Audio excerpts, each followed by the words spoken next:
დილა მშვიდობისა, მოგესალმებით. დილის სპორტულ მიმოხილვას შემოგთავაზებთ ზაზა ჭითენავა და კახა გელაშვილი. მოგესალმებით ზაზა, მოგესალმებით ვირფასო მეგობრებო, ტელემაყურებლებო. ჩვენი მორიგი საერთო ეთერი ზაზა და საინტერესო სპორტული სიახლეები, ყოველ შემთხვევაში თემები, რომლებიც მიმოხილვა უფრო გამოგვივა, ხო და გამოეხმაურებით კი ფეხბურთს, კალათბურთს, რაგბის სარვამარტო შეხვედრას და მოკლედ ალბათ პირველ რიგში კალათბურთით უნდა ვისაუბროთ. ჩვენ წინა კვირას სამზადისზე ვსაუბრობდით იმ მოლოდინზე, რომელიც ჩვენი გუნდის სტუმრად ჩასვლისიდან მათი შეკრებიდან წინასწარი ვარჯიშებიდან დაწყებული ჩვენი განხილვის თემა იყო და ჩვენებმა საბოლოოდ მოახერხეს და მოიპოვეს ის სასურველი გამარჯვება, რომელსაც ველოდით, მაგრამ მეტოქი არ იყო ახლა ისეთი მარტივი, რომ ასე გარანტირებულად წინასწარ გვეზე იმა გამარჯვება, თუმცა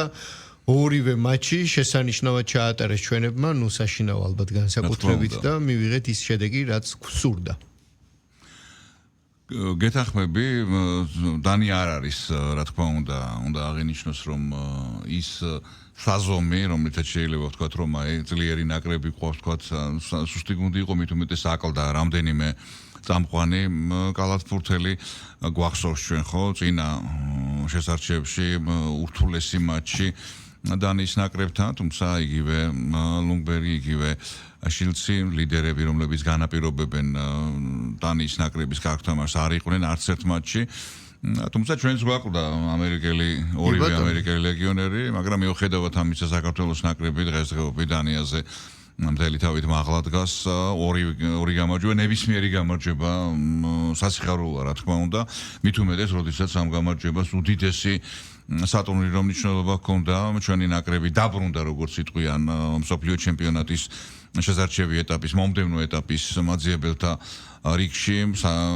ესპანეთი და უკრაინა ლიდერობდნენ, თუმცა ესპანეთმა ორივე მატჩი მოუგო უკრაინას.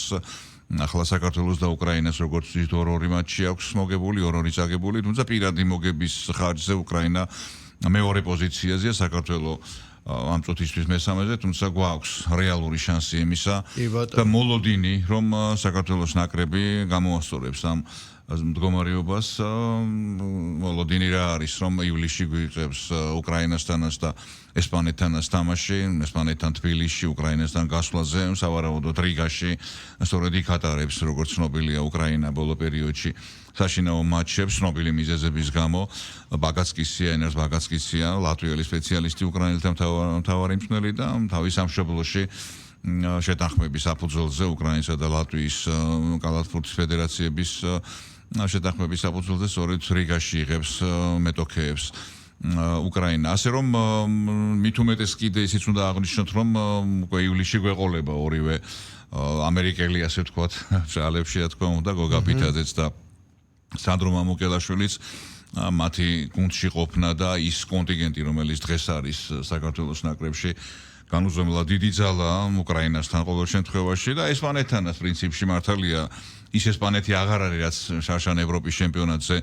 ჯგუფში ჩავტოვეთ, შეიძლება ითქვას, შეიცვალა მთავარი მწვრთნელი, ბირთვი ძირითადი ახალგაზრდა კალათბურთელები, ბევრისთვის უცნობი კალათბურთელები, ასეთ დონეზე, სანაკრებო დონეზე, უდიდესი მოტივაციის მქონენი და ესპანეთის ლიგა, საკალათბურთო ლიგა, რომ ერთ-ერთი უძლიერესია ევროპაში, ამაზე ბევრი საუბარი აქვს ჭირდება. მოკლედ ესპანეთთანაც ამ ლეგიონერების ამერიკის NBA-ში მოთამაშე ლეგიონერების დამატებით თავისუფლად შეიძლება თბილისში ბრძოლა და რა თქმა უნდა, იმ თქვათ მეორე შესარჩევ ეტაპზე გასვლის შემთხვევაში, მეორე ეტაპზე ყველა ვარიანტში გასულები ვართ უკვე დანიასთან მოგების წყალობით, თუმცა უკვე რა თქმა უნდა დაგროვილ ქულებს ექნება დიდი მნიშვნელობა. შევახსენოთ მსმენელებს, რომ შესარჩევი ეტაპის მეორე რაუნდში ხვდებით B ჯგუფის საუკეთესო სამეულს, გაერთიანდება 6 გუნდი, A და B ჯგუფი, ჩვენ A ჯგუფში ვართ, B ჯგუფში გამოდიან საბერძნეთი, პორტუგალია, მონტენეგრო და რუმინეთი. აქ საბერძნეთია ლიდერი 4-დან 3 მოგებით, 2 მოგება აქვს პორტუგალიას და მონტენეგროს, აუტსაიდერია რუმინეთი, 4 მატჩი 1 მოგება, 3 წაგება. ანუ ამ ჯგუფიდან 3 საუკეთესოს თან მოგვიწევს ბრძოლა დაგროვილი ქულები გადაყვება მეორე ჯგუფურ ეტაპზე და რაც მეც ქულას დავაგროვებთ, რა თქმა უნდა, ის წაგვადგება შემდეგში, ქულათა დაჯამების შემდეგ და ამ 6-ეულიდან უკვე 3 გუნდი გააგრძელებს ბრძოლას. უბრალოდ უკვე მსოფლიო ჩემპიონატი საკალათბურთო მუნდიალზე მოხდება, ზედიზედ მეორე მსოფლიო ჩემპიონატზე მოხდება. სურვილი გვაქვს, რა თქმა უნდა, იმედიც და რეალობიდან გამომდინარე არის ამის შანსი. რაც შეეხება გავლილ მატჩებს, ძალიან ბევრი ითქვა და ძალიან ბევრი დაიწერა. თონიკე შენგელიაზე არ არის საუბარი, თონიკე შენგელიას დონის კალათბურთელი დღეს ევროპაში შეიძლება, არ ვიცი, არც იყოს, მე გულისხმობ ევროპაში მოთამაშე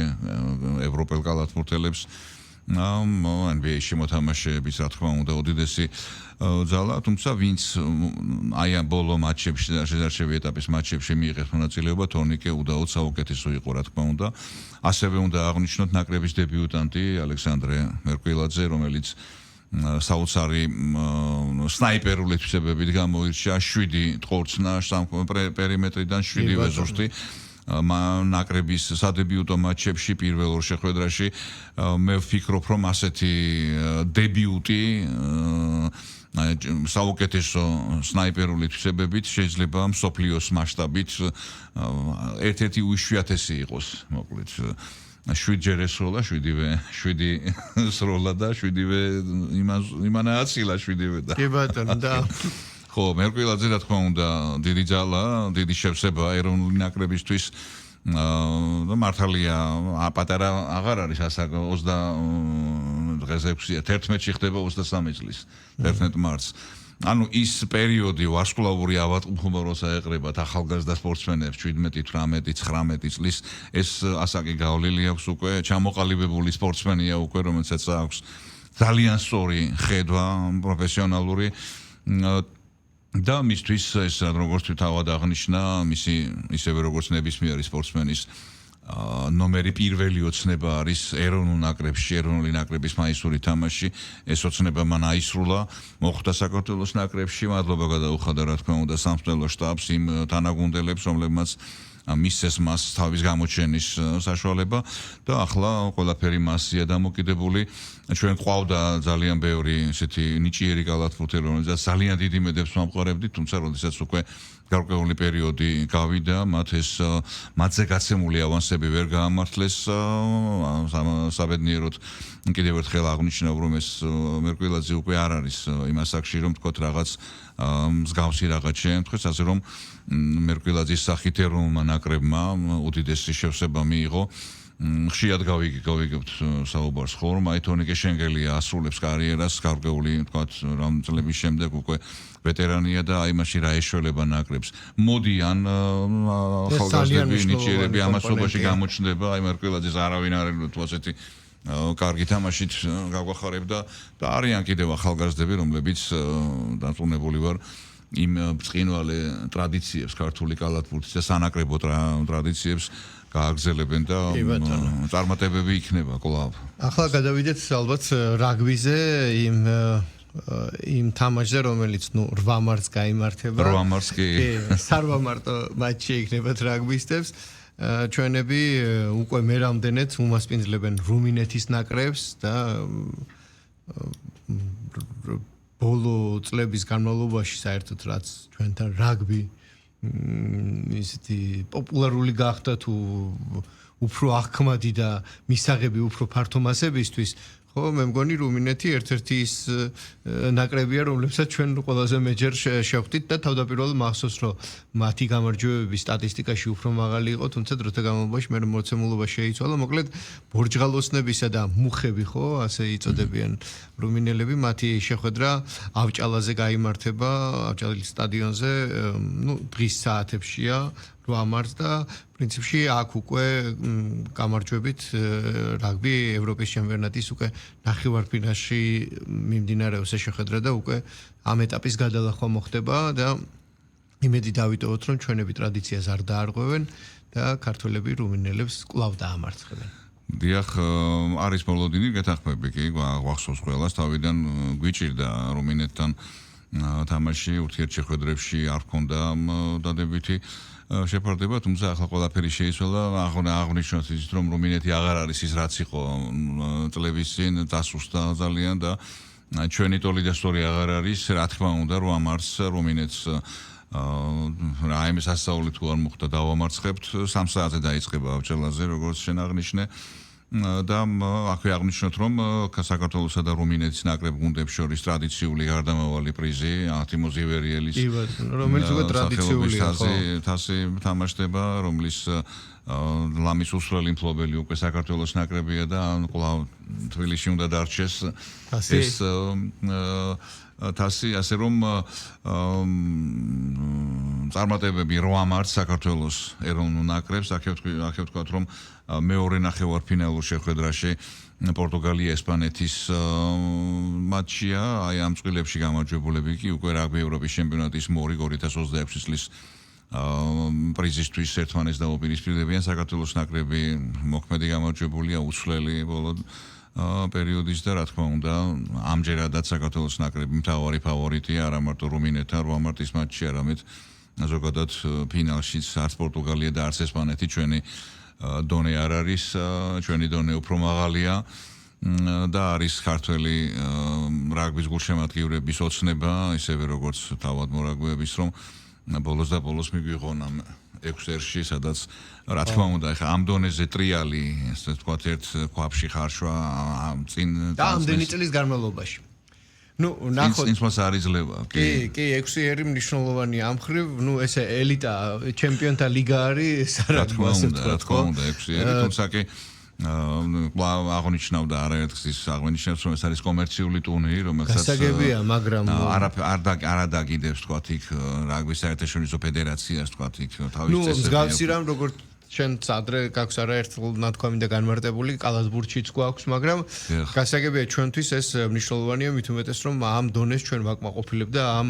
თამასის შესაბამისი ვართ. ისიც აღნიშნოთ რომ 8 მარტის შეხვედრაში სამწვრთნელო შტაბისგან სიახლეებიც გვაქვს გაფართოებულ შემადგენლობაში ცვლილებები იქნება და პლუს თუ არ ვცდები რამდენიმე პირველად უხმეს საერთოდ ნაკრებში და ეს მატჩი ხო ამ კუთხითაც გამოსაყენებელია ну გასაგებია რომ ხელწამოსაკრავი ასეთი მარტივი არ არის რუმინეთი მაგრამ ну როგორც შენ აღნიშნე დღეს ჩვენი დონე უფრო მაღალია და ისიც აღნიშნოთ რომ შენ მიერ ნახსენები ანთიმო ზივერიელის თასი რომლის დაწესებას და აი ამ თასის გათამაშებაც მე ვფიქრობ რომ ძალიან კარგი რამ არის იმიტომ რომ ჩვენი და მათი ისტორიისთვის ეს სახელი და გვარი ღირებული პერსონაა და 2002 წლიდან მოყოლებული თამაშდება ეს თასი და იმედი დავიტოვოთ რომ ჩვენებს აქვთ მოგებული 19 ჯერ და ახლა საებილო მე-20 თუ ვინ იყო ანთიმო ზივერიელი ამას ეს კიდე ცალკე თემაა და სპორტის გადაცემაში ალბათ ნაკლებად მაგრამ ახლა ჩვენ უნდა გადავიდეთ ალბათ ფეხბურთზე და აი აქ ჩემი აზრია რომ ჩვენ ზაფხულში ველოდებით ფეხბურთის სოფლიო ჩემპიონატს რომელიც უნდა ჩატარდეს ერთდროულად 3 ქვეყანაში და გასაგებია რომ აქაც ალბათ წამყვანი ამერიკის შეერთებული შტატები იქნება რაღაც კუთხით იმიტომ რომ ეს შეხვედრა მოკლედ ამერიკის კონტინენტზე გაიმართება 3 ქვეყანა მასპინძლობს ამერიკის შეერთებული შტატები კანადა და მექსიკა და მე ვფიქრობ და ჩემი სუბიექტური აზრია ის რასაც ახლა ჩვენ ვადევნებთ თვალს ახლო აღმოსავლეთში და ირანში მიმდინარე პროცესები არის განხილვის საგანი და ყველა შეშფოთების მიზეზი, იმიტომ რომ იგივე მესამე მსოფლიო ომის კატალიზატორადაც შეიძლება შეიქმნეს და ამას ბევრი რამე არც აკლია, თუმცა ჩემი სუბიექტური აზრია, რომ აი ამ რაღაცა პრევენციული თუ მიმდინარე სამხედრო მოქმედებების შემდეგ ზაფხულისთვის ჩემპიონთა ლიგის გასწრებად მსოფლიო ჩემპიონატის მოახლოებისთვის დაზავებას მოახერხებენ და მე ვფიქრობ რომ კიდევ ერთხელ სპორტი მოახერხებს რომ საბრძოლო მოქმედებები მინიმუმ დააპაუზოს. მე არ ვიცით აგვისტოს შემოდგომიდან რა იქნება. ეს ჩემი აზრია. ცნობილ ფრაზას გეტყვი ღმერთმა გისმინოს. ნებისმიერი მოვლენა რაც ომში აჩერებს რა თქმა უნდა არის საოცნებო ყველასათვის ამის ხმის მიზეზს მაძლევს ის რომ ნუ გაცხადებული პოლიტიკა და მსოფლიო არენაზე დომინაციის შენარჩუნების თუ ხმამაღალი ნათქვამი ნათქვა მის სისრულეში მოყვანა არის ის რაც ახლა ჩვენ ვუყურებთ გასაგებია იქ ისრაელის ფაქტორი მაგრამ ამერიკის შეერთებული შტატებია დღეს მთავარი აქტორი და სწორედ ის არის მე სოფლიო საფეხბურთო ჩემპიონატის მასპინძელი და მე მგონია რომ მას ხელი ეწიფება მსგავსი რამ აი ეს არის ჩემი მსჯელობის ლოგიკა და ნახოთ ფიქრობ თან მნიშვნელოვანი ჩემპიონატი იქნება მსოფლიო ჩემპიონატი გუნდები გარკვეულწილად დაწყვილებულნიც არიან მაგრამ იგივე ამერიკის შეერთებული შტატები ჩვენ მიერ უკვე რამდენჯერ ნახსენები იქაც ვიცით რომ არის ამერიკის შეერთებული შტატები ჯგუფში D ჯგუფში პარაგვაია ავსტრალია და C ჯგუფიდან გაირკვევა უკვე ვინ შეუერთდება მათ ეს უკვე სწორედ ამ თვის მარტის შეხვედრების შედეგი იქნება ხო თუ არ ვცდები ხო მარტშია მატჩები ხო და ამ ჯგუფში D ჯგუფში მე რამდენად ვიცი C ჯგუფიდან ანუ სლოვაკეთი, კოსოვო, თურქეთი, რუმინეთიდან გამარჯვებული აღმოჩნდება უკვე იქ განითესება. მარტის სანაკრებო მატჩები და საბოლოოდ შემოყალიბდება მსოფლიო ჩემპიონატის ჯგუფური ეტაპი. რაც შეეხება უშუალოდ აქ არ არის საუბარი იმაზე რომ ირანი მიიღებს დიდი ალბათობით დღევანდელ დღეს რაც ხდება წარმოუდგენელია ცოტა ხო რომ ირანის ნაკრებმა მით უმეტეს ერთგვარი სანქციები აქვს დაწესებული დიდი ხნის წინ ამერიკის შეერთებული შტატების მხრიდან ხო მაგრამ ეს ისედაც იცოდა ყველამ რომ სანქციები ქონდა თუმცა ირანი განთესილია ირანის საფეხბურთო ნაკრები განთესილია ირანი მოხდა უკვე დამაჯერებლად გადალახა შესაძლებელი ეტაპი ეგვიპტე ირანი და ახალი ზელანდია აქ ჯგუფი ჩამოყალიბებულია ხო ანუ აქ ბოლო ირანის ფეხბურთის ფედერაციამაც გააკეთა განცხადება ადგილობრივ მედიასთან რომ მსოფლიო ჩემპიონატის თამაშის მოლოდინი ვერ გვექნებაო არსებული მოცემულობიდან გამომდინარე და ასე რომ დიდი ალბათობით დღეს რაც ხდება ირანი ნუ ძირეულად უნდა შეიცვალოს მაშინ ხო ხელმძღვანელობა არა მარტო საფეხბურთის ფედერაციაში ირანში არამედ ის თქვათ კურსი რომელიც არსებობს ეხლა ხო რაც წარმოსადგენია დღეს რომ თქვათ ირანის ნაკრები ჩავიდეს ამერიკის შეერთებულ შტატებში ოღონდ არანაირი გულშემატკივარი და თქვათ მხოლოდ ნაკრები სამწვრთნელო შტაბი და ასევე შეზღუდვები აქვს დაწესებული ერაყის ნაკრებს რომელიც იბრძვის მსოფლიო ჩემპიონატზე მოსახვედრად და ასევე საუდის არაბეთს რომელმაც შეიძლება თქვათ ასევე მონაწილეობა მიიღოს თუ თქვათ ირანი ვერ გავა ვიღაც ხომ უნდა მოხდეს ამ ზონიდან აზიის ამ კონკრეტული ზონიდან ასე რომ ძალიან ესეთი უიმედო სიტუაცია დღევანდელი რეალობიდან გამომდინარე და აგერ გუშინ გააკეთა გერმანიის ნაკრების მთავრობელმა განცხადება ნაგელსმანმა მისი სიტყვები ასე ჟღერს ჩვენ უნდა გვესმოდეს რომ ასეთი პოლიტიკური საკითხები უფრო ზემდგომია და ამას სპორტი ვერ გადაჭრისო ხო ასე რომ ეს კიკერთან საუბარში თქვა ნაგელსმანმა ძალიან ბევრი ასე თქვათ კიდევ უფრო დააფიქრა არიან ადამიანები რომლებიც ვიცით ხო საქართველოშიც თქვათ ელოდებიან მსოფლიო ჩემპიონატს დღევანდელი დღით თქვათ ცხოვრობენ ჩვეულებრივად მაგრამ აი რა შეიძლება მოყვეს ხვალ რა მოხდეს ეს ხო ისეთი გაუთვლელი ნორმაა რომ აი ხვალ რა იქნება ძნელად წარმოსადგენია თქვათ უკვე რამდენიმე ძლიერი შეიარაღების მქონე ქვეყანა ჩართულია ომი რეალური ცეცხელი ომი მიმდინარეობს და რომელ ქვეყანას თქვათ რაელის ეს ხა მძიმე თემაა რა თქმა უნდა ამაზე საუბარი ასე რომ მსოფლიო ჩემპიონატი იმედია ჩატარდება იმედია დაწყნარდება სიტუაცია და ადამიანები დაიწყებენ სხვადასხვა ქვეყნებში დაწყნარებული ცხოვრებით გააგრძელებენ ცხოვრებას წინ უამრავი არა მარტო სპორტული შეჯიბრებები უამრავი საინტერესო მოვლენა რომელიც რა თქმა უნდა ყველაფერი ჩერდება ყველაფერი ასე სიტყვას ვიხმართ დაპაუზებულია და არ ვიცი კონდეს რა თქმა უნდა ვიყოთ ოპტიმისტები კონდეს იმედი უკეთესი ის რომ სპორტი ომს აჩერებდა შეიძლება ადრინდელი ეპოქების რეალობა უფრო იყო იმიტომ რომ ჩვენ კარგად გვახსოვს 2008 წელიც როდესაც იგერ მიმდინარეობდა ოლიმპიური თამაშები და ამას არ უმოქმედია იმაზე რომ ჩვენთან ომი არ შემდგარიყო სამწუხაროდ გვახსოვს ეს ისტორია მაგრამ იმ ყველაფრის ფონზე რაც შენ ისაუბრე ხო რთულია ცვალებადია და დღევანდელობა ისეთია ზოგადად რომ ხვალინდელი დღის პროგნოზიც კი ძალიან რთულია თუმცა ამასობაში იგივე ჩვენ ამერიკის შეერთებულ შტატებში მექსიკასა და კანადაში დაგეგმილ საფეხბურთო მსოფლიო ჩემპიონატზე საუბრობ და იგივე ამერიკის შეერთებული შტატების მთავარ პოლიტიკურ შენობაში იმ ბრძოლების შესახებ რომლის დაგეგმარებაზეც ადრე იყო საუბარი ახლა კვლავ გავრცელდა ინფორმაცია მაგერი ლია თოფურიას მხრიდანაც ოღონდ დადასტურებულად ჯერ არ ვიცით იგი ვის შეხვდება ვინ იქნება მისი მეტოქე თუმცა ის რომ იგივე თავარ პოლიტიკურ ცენტრალურ თეთრ შენობაში, თეთრ სახლში შეხვედრაზე საუბარი მიმდინარეობს საბრძოლო მოქმედებების ფონზე. ნუ ესეც რეალობაა. დამაფიქრებელია, მაგრამ რეალობაა. იქ ვინ შეხვდება ჯერ კიდევ დაწყვილები არ ვიცით, მაგრამ ასე მიმდინარეობს პროცესი. კარგი, დაუბრუნდეთ ჩვენს კონტინენტს, ბებერ ევროპას, სადაც მომავალ კვირას მედი გვაქვს იქნება ისეთი მშვიდობა, რომ იქ მით უმეტეს არაფერს შეეხება ეს საქმე და ჩემპიონთა ლიგის მატჩებია დაგეგმილი. უკვე 11 მარტი უწევს თუ არ ვწდები, როდესაც იგივე უახლოეს სამშაბათს და ოთხშაბათს. კვარაცხელიას PSG-ს აქვს ძალიან გადამწყვეტი. მე ვფიქრობ, რომ თავად მწვრთნელისთვისაც ისეთია ღირსების მომენტია და გუნდისთვისაც, ხო, რომლებსაც ხვირწინა ახია ჩელსიმ სწორედ ამერიკაში მსოფლიო საკლუბო ჩემპიონატის თასი და ისეთი შეაწყვეტინა PSG-ს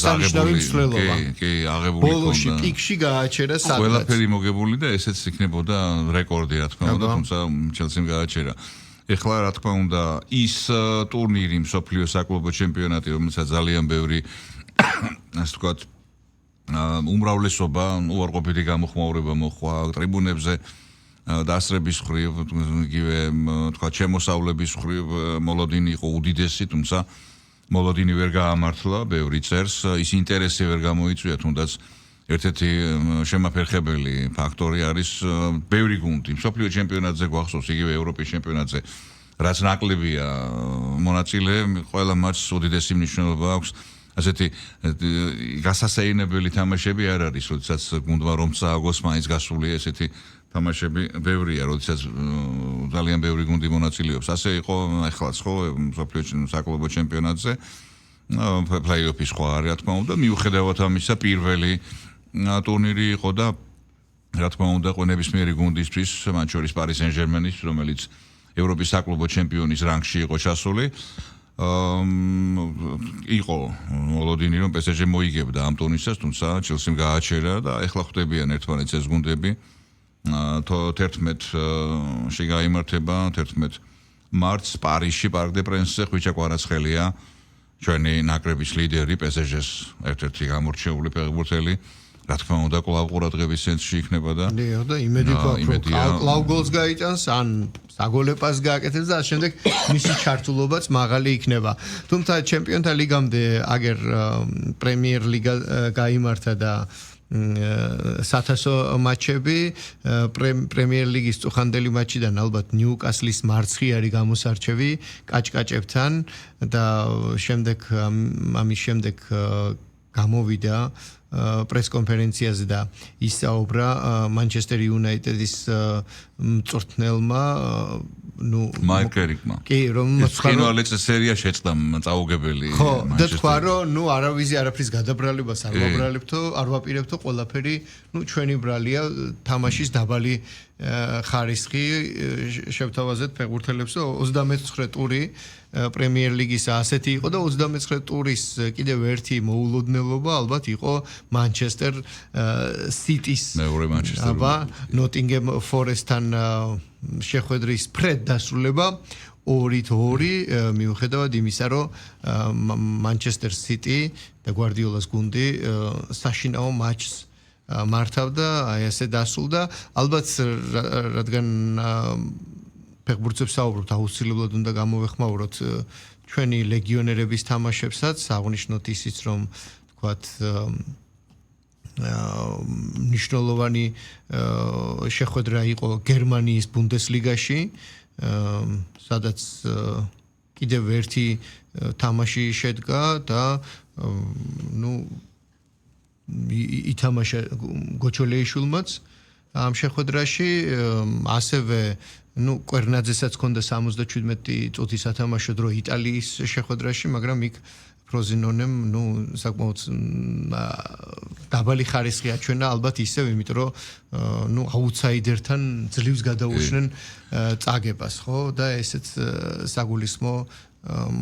მომენტია. ყოველ შემთხვევაში ის რომ ჩვენ ახლა ჩვენი ლეგიონერები ვახსენეთ, ის რომ გასაგებია რომელიღაც ის გუნდი შეიძლება საერთოდ დაბალ სერია B არის ამ შემთხვევაში, ხო? კვერნაძის გუნდი იქ ბუნდესლიგა კვარაცხელია, საერთოდ ჩემპიონთა ლიგაზე ვსაუბრობთ. ჩვენი ნაკრების თვალი ძალიან გასახარებელი მომენტია, ხო? ეს ზოგადად ჩვენი ნაკრებისთვის და ამ ხრივ არჩევანისთვის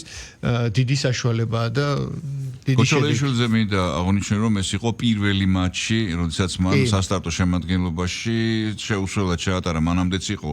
სასტარტო შემადგენლობაში. და ამ მატჩამდე წინა მატჩი საერთოდ სადადარიგოზე იყო. ხო. და ახლა დააყენა. და საკმაოდ კარგი შეფასებებიც მიიღო. და ეს მარცხი რომ არა ლევერკუზენის ბაიერთან, რა თქმა უნდა, უფრო შეფასებას მაღალი იქნებოდა და ჰამბურგი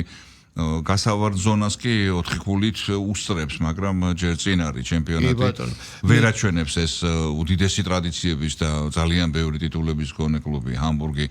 იმ თამაშს, რომელიც შემდეგაც შეიძლება თქვა, რომ